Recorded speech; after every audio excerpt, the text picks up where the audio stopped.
So welcome everyone to my full final review for Formula E testing season 5. I did a review of day 1. I didn't do a review of day 2 or day 3, but in this video today we're going to be covering every single one of the days.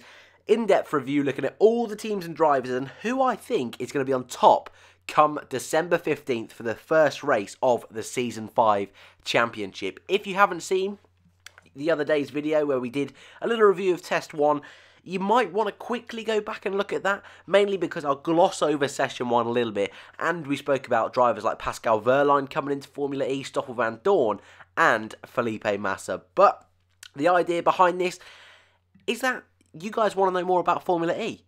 So what can we do about that? Well, what we can do is we can look at testing, have a look at what's going to happen with the upcoming season, and then in the next few weeks there'll be videos coming out about each of the different teams and drivers, a guide, all that good stuff if you're trying to get into Formula E for the very first time.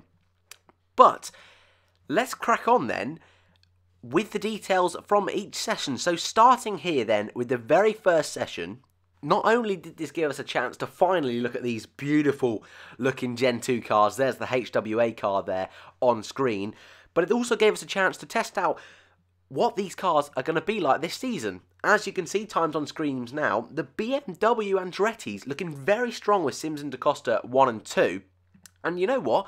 That was a theme throughout the whole of testing, which we'll touch on a little bit later on. But the BMW boys, early doors, looking very, very impressive. Sims, in his first rookie year of Formula E, particularly impressive. Da Costa, with 1 win to his name across all 4 seasons.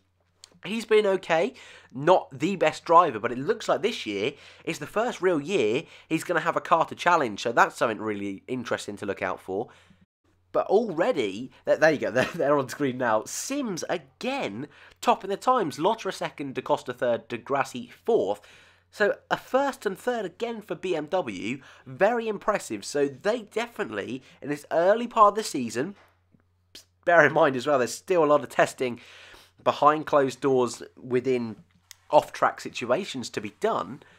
Behind the 2 BMWs was Lucas Di Grassi, the man who had a really impressive end to last year. He was a Season 3 champion for Audi. Jean-Eric Vergne, the reigning world champion in P4. Other drivers of note within this session is Alex Albon. Didn't do a single lap of testing. We have Maximilian Günther in the lower end of the field in that Dragon car.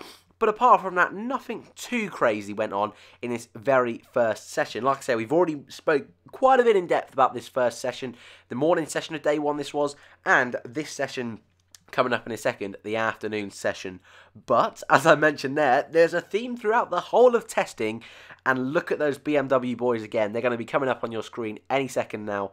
But BMW looking really, really strong. Lotterer, like I say, in second. He is part of the Techeetah team with Jean-Eric Vergne, who was down in 7th. Mahindra's looking a little bit more pacey this time with D'Ambrosio in P6 and Pascal Wehrlein in P13. Van Dorn didn't do any laps this time, mainly due to his Formula 1 duties across this weekend. That really seemed to be a bit of a hindrance for him, so that is why you didn't see him taking part in this session. And Antonio Fuoco as well, who was planned to drive for Dragon, he didn't end up putting in any laps either.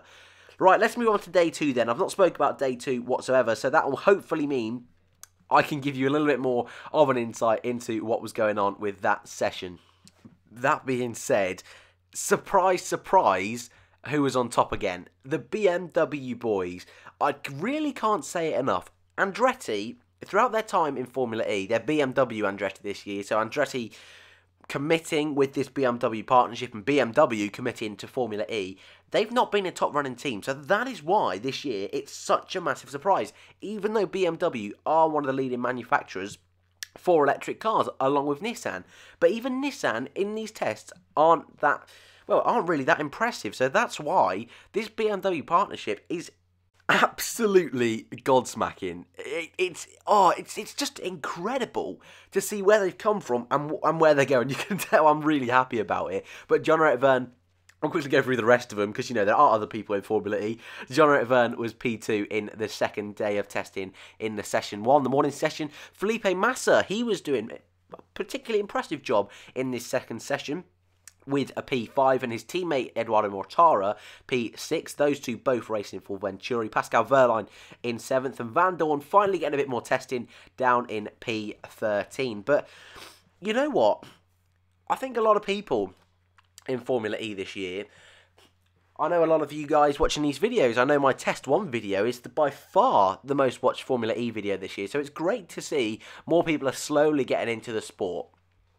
But I think what people are expecting, which I suppose to a degree I am as well, is that these Formula 1 drivers are going to come in and smash it straight away, but it really doesn't seem to be the case. I mean, Sims in the BMW is a perfect example of this. He is smashing testing.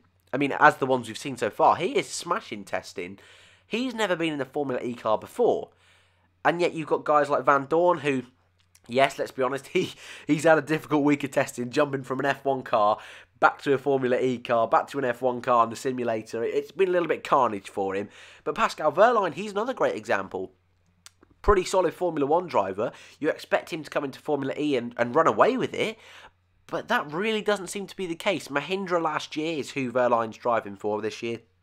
They were a little bit, let's say,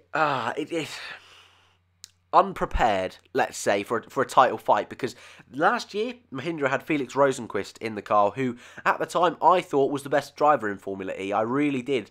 He's not in this year, he's doing IndyCar. But the season he had last year, he should have been in that title fight if it wasn't for mechanical issues. And that's something that I really hope Pascal Wehrlein doesn't be sucked into. I really hope that doesn't happen to him. But I just wanted to quickly throw that in there because it's just something I think that people should be aware of if they're new to Formula E, that we do have some really solid drivers in this category. But I just thought that's something that you guys should probably be aware of looking then at the final test results for day 2. It's happened again. Look at it. BMW. I really can't say enough how impressed I am. I really can't. I think it comes across, hopefully, in my voice. It's absolutely incredible what they're doing. But that's enough said of BMW. They topped it again with Antonio Felix da Costa in a wet session. Verne was P2, reigning world champion. Pascal Wehrlein, P3. So that Mahindra seemed to have a little bit more pace as the sessions were going on. Robin Frins down at the bottom. He was driving for Virgin. And that's a point, actually. Sam Bird driving for Virgin. He has been a title contender almost every single year in Formula E. But over testing, the Virgin car, now partnered with Audi, didn't really seem to be producing incredible results. The same with the Jaguar as well. The Jaguar last year, at the end of the season in particular, was really kicking on, starting to even get a pole position and podiums. So it's a very strange one. But I always say this in Formula 1 when we do the build-up to the race. I say this, well, over the winter in Formula 1 when there was testing and Formula E testing, you can never read completely into testing. It's nowhere near the actual pace of what the actual cars are going to be. These guys are running setups within the car that probably are nowhere near the actual times the cars are going to get to once we get into the season. You know, they're running different sort of power levels, of energy levels within the car. Even the way the drivers are driving, efficiency-wise, it's probably going to be nowhere near what the pace is going to be or the driving styles are going to be once we get fully into the season. So I just thought I'd mention that there. And finally, we move on to the final day of testing with the times coming up on your screen right now. And would you believe it, BMW once again topping the times. Mitch Evans in the Jaguar getting a P3 this time. So like I mentioned, these times, although BMW are at the top, what I haven't really spoken to you about is just the crazy mix apart from the BMWs. I mean, generally, it's been Sims, Da Costa and John-Eric Verne, maybe Lucas Di Grassi at the top. Those guys seem to be at the top, but apart from that, the rest of the field is so chopping and changing every single time. And if you even look in this particular session here, first all the way down to Daniel Abt in 13th are separated by 1 second. That is crazy. That is so close. Again, we can't read into it too much testing, but it's really been an incredible 3 days of testing in Formula E. And this final session, again, You can't read too much into it. You cannot read too much into this. You never know how much they're pushing. You never know what setups they are running. But it's going to be another really close year of Formula E. And even though BMW look the quickest, I don't know if I'm going to expect them to be the quickest once we start the season in Saudi Arabia. I'm really not too sure. That being said, I will do a predictions video a little bit later on in a few weeks' time, because we still have a couple of months to go till the season fully starts on December the 15th. But even though we have that gap, and I will have a little bit of time to really nail down my predictions, it appears you'd be silly to go against BMW. It really does appear like that, but over the years, we've seen this many times in Formula E. Audi last year, they looked unstoppable in testing. They really did. The same with Renault. They both looked like they were going to be the top cars, and yet Techeetah, that Jean-Eric Vergne drove for and won the championship in testing, they weren't out of this world. So it's a real crazy kettle of fish is Formula E, and I think that's why a lot of people love it, and I think getting into it is because the racing is so close. You can never predict who's going to win a race, and I really hope with these Gen 2 cars, we're going to see even crazier races, even crazier drama. So let's just go now. Let's do a real little sort of breakdown of testing. On screen now you can see BMW. I've spoke about those far too much. Venturi then. Venturi. Middle of the road sort of sessions they had. That's Eduardo Mortara on screen now. Felipe Massa in his rookie year. I expect them to be middle of the pack. I don't see them quite running away with it. There is Techeetah. Again, they seem to be a little bit further up. They are a manufacturer team this year with Citroën and DS. Jean-Eric Vergne, I'm not too sure if I expect him to be fighting for the title again. But Jean-Eric Vergne is probably regarded and probably is one of the best drivers on the grid. So we'll have to watch out for him, of course. Then we have Audi, last year's Constructors' Champions. The first year that Renault didn't actually win the Constructors' Championship was last year, or the Teams' Championship as they call it in Formula E. They looked impressive, and I definitely think there'll be a team at the front winning races, and with Lucas de Grassi and Daniel Abt in that car, that is definitely a high possibility. Neo then, Oliver Turvey and Tom Dillman, that's their drivers. We'll go in through all of these driver combinations and team histories in a video later on, so do not worry too much about this at the moment. They seem to be a little bit further down than they were last year, so I wouldn't expect them fighting too much for victories, but they do have a solid lineup, so they will definitely be a team getting in fights and scraps for sure. Dragon then, last year running 2 different liveries on each of their cars, the American owned team. Only one confirmed driver so far, Jose Maria Lopez. They had Fuoco and Gunther testing for them over this week. Again, didn't seem to be too close to the top, but we can't read too much into it. Nissan, their first year in Formula E. Sebastian Buemi, the only real driver to get in testing with Alex Albon.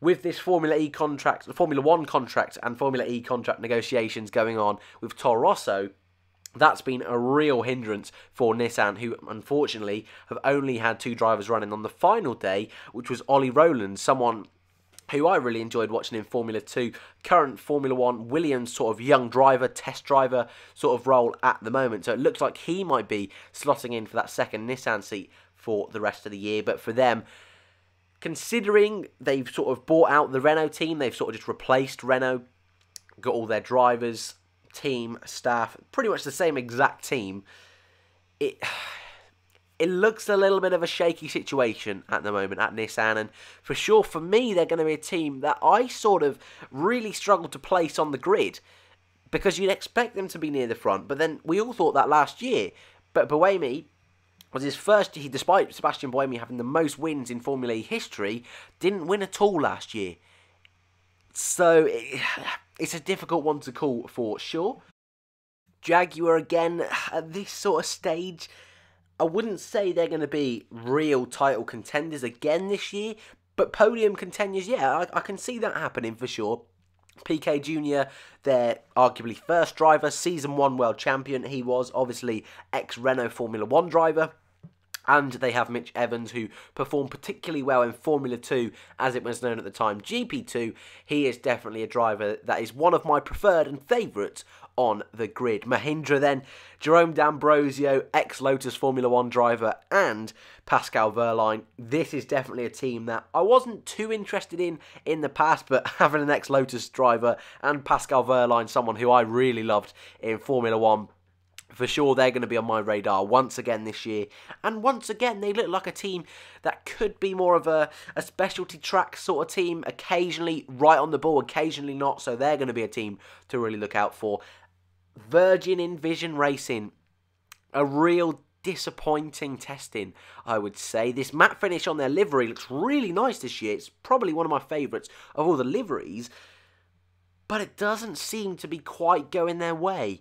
The only thing I'd say there is never count out Sam Bird, never count out Virgin, because of what they've done in all the other previous seasons. So we will just have to wait and see for those. And the final sort of, I suppose this is almost a quick little history lesson for you guys who've never seen Formula E before, and a quick little review of each team and drivers testing. We have HWA, the new team for this season, the Mercedes-backed team, driven by Gary Paffett and Stoffel Van Dorn, both rookies to the championship. A team that I think this is sort of their building year. Jaguar did this a couple of seasons ago, had 1 year just to sort of be a part of the situation, part of the grid, feel, learn Formula E, and next year when HWA finally become a fully fleshed out Mercedes team, then I think they will be a real force in Formula E. But that is testing then. That is my quick little sort of analysis of testing, my quick little sort of history lesson alongside as well. So hopefully you did enjoy that, and for you hardcore Formula E fans, I'd love to know who you think in these early stages, who's going to be world champion, who looks quick, because if you're going to put money on it right now and looking at testing, I think you'd go with BMW, wouldn't you? But we're just going to have to wait and see. There will be a predictions video coming out. There will be an in-depth team and drivers video. There will be a calendar guide, a full-on guide to beginners for Formula E. So look out for that. If you're interested in watching Formula E this year, and for you hardcore veterans, you don't need to worry about that, do you? We just need to wait for December the 15th for this season to finally get off and running again. Lucas Di Grassi there, he looks bored out of his brains. He just wants to get fighting. Guys, thank you for watching as always, and I'll see you in the next one.